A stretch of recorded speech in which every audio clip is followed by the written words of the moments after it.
Today I'm going to show you how to make a parallel line with no straight edge. Hi, I'm Paulk, designer of the Total Station, the Paulk Workbench, and the Smart Wood Shop. If you like these video tips, be sure to subscribe and ring that bell next to the subscription button so you'll know when I drop a new video. Oftentimes you need to make a parallel line on a board for lots and lots of reasons.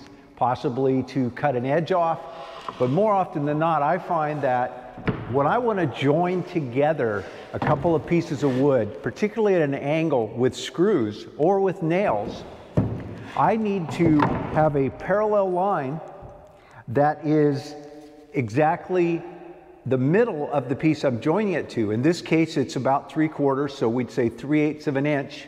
For you millimeter guys, 18 millimeters would be 9 millimeters.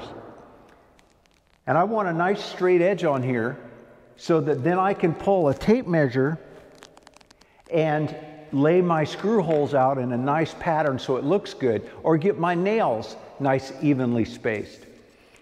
So I could come in and make a 3/8 mark and then another 3/8 mark and then grab a level or a straight edge or even a piece of wood and draw a line.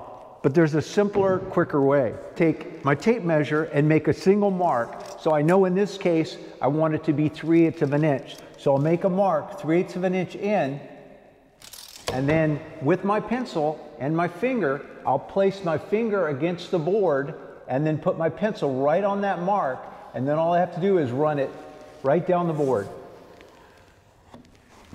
And now I can either take my saw and make that cut, or if I'm laying out nails or screws, I can take my tape measure now and run right down that line and make my marks in the pattern that I'm going for.